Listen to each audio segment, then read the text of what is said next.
Hello everybody, welcome to Rewrite Your Reality with Reese. I am your host, and on today's video, shifting to the perfect reality, jump the 3D gap.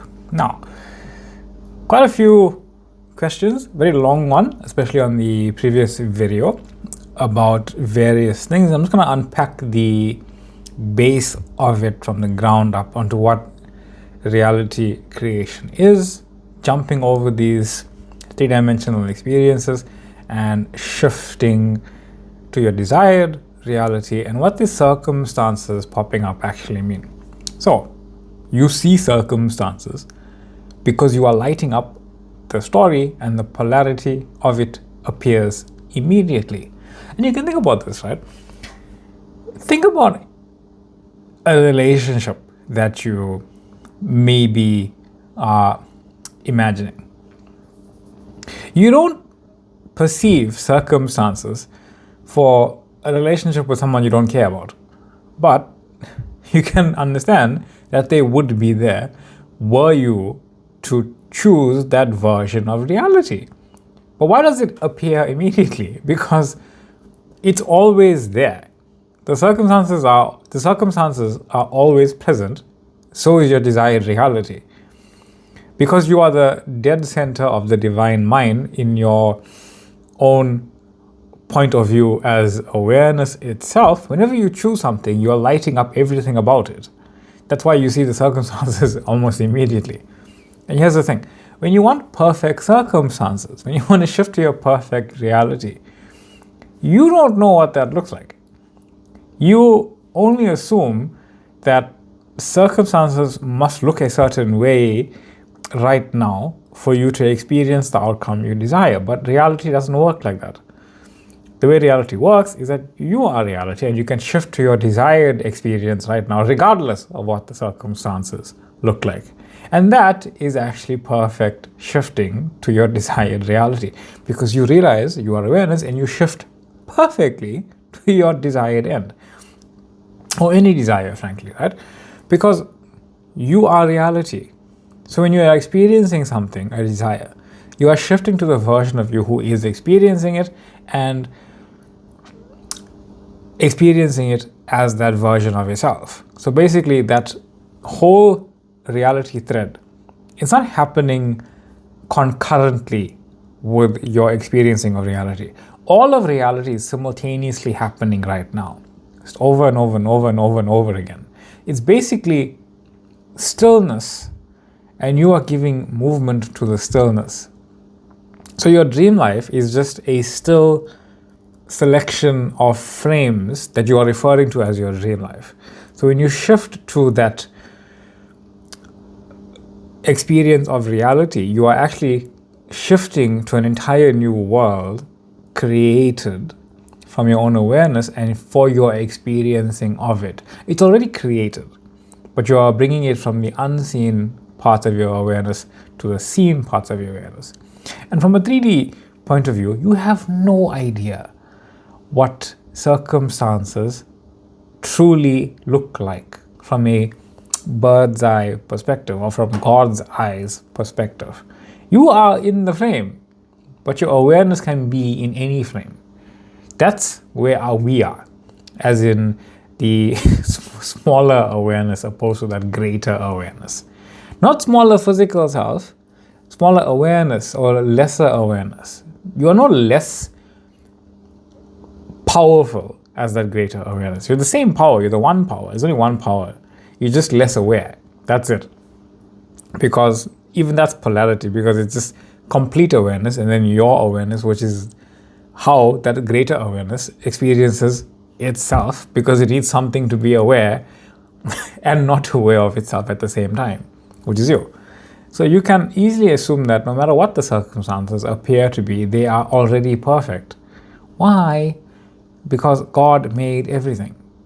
I know it sounds like a very wishful thing, but if you believe in awareness, as in awareness is God, source is God, God is source, reality is one reality, then there can't be any separation. If you believe in a God that made everything, whether it's separate or not, why would you believe God made something imperfect? It means only your seeing is imperfect, not reality. And this image, used before, I'm just going to expand upon it here. So basically, source is you, that yellow circle. That's who you are. Your consciousness is all of reality, knowing itself. So whatever you are knowing happens in that mirror, in imagination, something you call the ego, which is just thoughts about reality, then the physically focused now moment. And what you are saying, but the circumstances don't look right, is you as that physically projected version of yourself in the now moment is looking at a past that only it sees as a past, and a future that is projecting from where it's standing, saying, I don't like where I came from, and I don't like where I'm going, so the circumstances are wrong. But that's not where reality comes from. Reality comes from the continuous rearrangement of the now moment from source itself, and that same now moment goes back into source. You're not actually traveling through future. You are traveling through different variational moments of now. That's it. Now, you are not merely the silent observer. I know that's a very popular thing, where you're the silent observer of reality going on. But that's not something I really like as a concept, because you get the feeling of, I'm the silent thing listening to myself talk. And that self that's talking, the thoughts that are happening in reality on a larger scale, is separate from my silent observing of reality. No, you are everything in reality. You are reality itself. You are the only, the one, and the if and end all, the alpha and the omega, whatever fancy word you want to say to this, but you are just reality. That's it. So that observer of you that takes no part is the totality of reality. Sounds amazing. You are the totality of reality, which doesn't change, because everything you are experiencing is the sum total of it. So just like when you're watching a movie, you can pause the movie, you can put it softer, you can fast forward it, you can rewind it, you can never put it back, right? You can go, you can loop a scene over and over and over again. But what are you doing to the movie? Nothing. Just like you. So basically, you are observing yourself in infinite ways. That's it. That's all you're doing.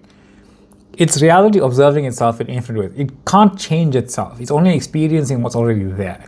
See, that limited 3D self concept is always going to tell you, hey, things wrong. Let's get our little toolkit and fix it. Why? Because it can't see past itself in the now moment. So even in your dream experience, right, whatever you dream about going on, right in the middle of it, experiencing your ideal, it'll still find something to complain about, or the wall color is wrong or something, right? Or my whole life's falling apart now. Because it's conditioned to only see itself imperfectly. Because that's what you are. You are perfection. You are perfection. And the only way you can know perfection is to experience yourself believing you are imperfect, realizing your perfection. Otherwise, how would perfection know itself? Think about that on a conceptual level. On a conceptual level, how would perfection, if perfection was the only thing that existed, how would it know itself as perfection? Because it's the only thing that exists, the only thing that it can know and contemplate is itself. How would it know perfection? It would create the idea of something that saw imperfection from within itself, realizing that it too was perfect. And that's what you are. You are perfection, realizing your perfection by knowing you are perfect now. And this is the idea of that whole invisible observer effect. So basically, you are that infinite knowing that doesn't get affected by anything, because like I said, you are the totality of it. So you're not necessarily changing anything. You're just choosing from experiences that are already within you. And it kind of looks like that. You are that source, invisible knowing of desire and reality. Basically, you are becoming aware of what's already happening within you because you made yourself forget. Desire is the way you remember. Say, hey, this thing clicked inside me. Why? Because you are reality and you want to know yourself. That's actually why we desire anything. Think about why you desire what you desire. No, it makes me feel all warm and fuzzy because I don't want to pay bills anymore. It's really annoying. All of that. But inherently, you have a dream. You have dreams. You have wanted experiences. Why? What is the point of experiencing it? What is the point of knowing about it? It is to know more of yourself. That's why. So everything that happens past that mirror point where you become conscious of what you are knowing, you consciously see the effect of what you're knowing, whether that's in your imagination, which is the truest form of itself, or in the 3D experience where things are always unfolding, or in your thoughts thinking I have no money, or I enjoyed my imagination so it's done now, all of that stuff, that just happens in the mirror awareness that you are experiencing as yourself. And now the very popular letting go. It's a bit of a myth, right? Because you don't have to let go of your desired reality. That's the thing that the three-dimensional experience just has. Who even came up with it? Let go of your desired reality. How? You can't let go. If you let go, where do you think it's going? In any case, it's very popular to say let go, but when you let go of it, where's it gone? Nowhere. It doesn't go anywhere. Right? You don't need it. You don't need to let go of anything. In fact, you can't let go of it. What you need to stop holding on to is that you need to let go of it, or that the circumstances need to look a certain way for it to just exist right now. So, and the question came up, which was, now why should I let go? Yeah, that's a good question. Why? No one asked you to let go of your dream life, only the idea of you having to do your dream life. Because letting go is a story. It's a concept that you have heard and you have accepted that, I'm not living my dream life, so there must be a reason, and somebody gave you a very good reason, which is you haven't let go of it, so it can come to you. Okay, but how do I let go of it? Yeah, they're usually very mum's the word on that one. Because you can't let go of it. Why would you want to let go of the thing you love anyway? It makes no sense. Hey, this thing you love, forget about it. How? Right? You can no sooner let go of your own hand than you can let go of what you think you're holding on to. Your dream life, your dream desire, your dream reality experiences, they are you. You can't let go of them, so you can stop trying to do that. What you let go of is not holding on to it for dear life, not holding on to I need to do something, not holding on to the circumstances, not holding on to any specific moment happening as if it is not happening. Stop holding on to the opposing thoughts about it and stop trying to push those thoughts away as if they are preventing it. Make an assumption. I am reality. That arrangement of reality, my assumption of this arrangement, my assumption that this reality exists is the very existence of it. I assume I am that reality, and I assume I'm walking in that. That's all. And this is a bit of a fun idea, just to show you what you truly are, because I think it gets a bit lost sometimes. That's what you are. That. You are consciously that. That thing with a mind of its own, conscious. That big ball of infinite frames of reality experiencing. That is exactly what you are. Well, not exactly. It is a metaphor for what you are. You are an infinite knowing of non-local points of all of reality simultaneously existing in every single way, in every single form, in every single timeline, in every single point of existence right now. You are consciously that. You are so much of that, you can't even contemplate it. The only way we can really contemplate ourselves is through this physical form. This silly physical form which exists in infinite number of ways, remembering our own existence.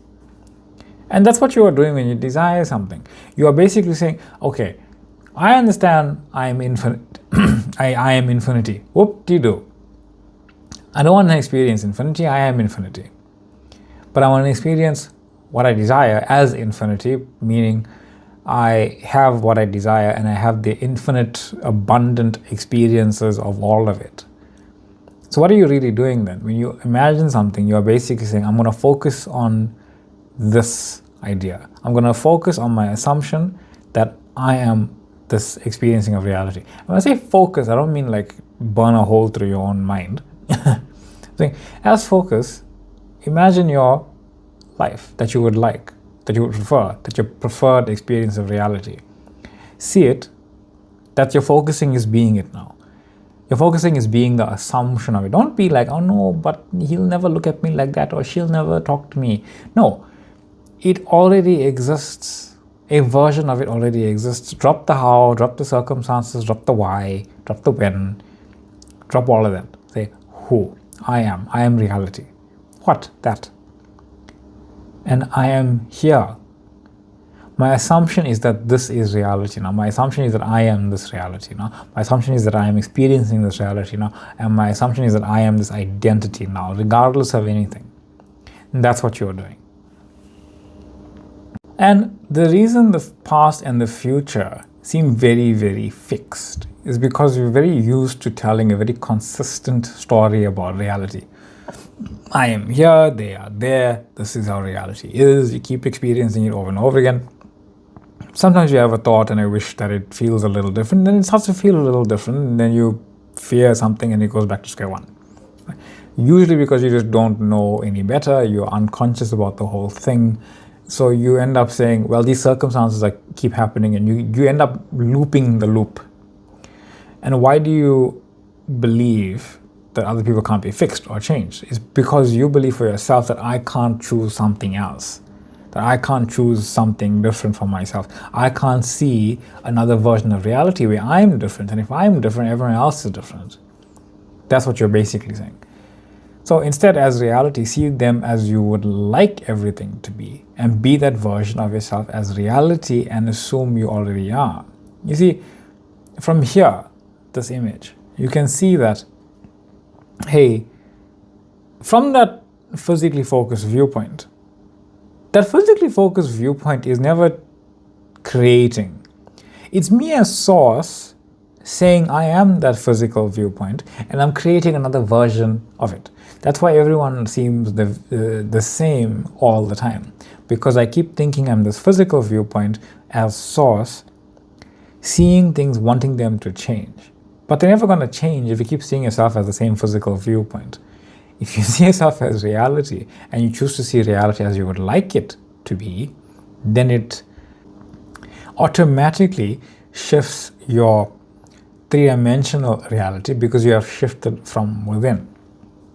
Now, when you realize that you are consciousness, reality itself, the only thing is to imagine, experience, and experience the reality you wish to experience here and now. Simply assume this is who I am, regardless of any thoughts about the past, future, or present. Regardless of which voice is speaking, about letting go, about what you're holding on to or not holding on to, fixing circumstances, none of that matters. Because you have already imagined and experienced who you desire to be. You already have it. That's why you can just imagine it, because you're already one with it. That's why you can experience it. You are already who you've imagined yourself to be, so walk in the assumption that you are that now. That's it. And walking in the assumption that you are that now doesn't necessarily mean curate your three-dimensional experience, because that gets a bit tedious. So just walk in the assumption that no matter what you're doing, you are that identity, and that's it. I am your host, Reese. This is Reach Your Reality with Reese. Thank you all for being here. Much love, much light. Thank you for joining. Thank you for liking, sharing, commenting, posting questions, asking things. Quite a few people were talking to each other as well in the comments. Quite nice to see the community being built in real time. Quite a wonderful thing. Thank you for joining the TikTok page. Thank you for joining the Facebook page. Thank you for all the emails, and I will see you all in the next one.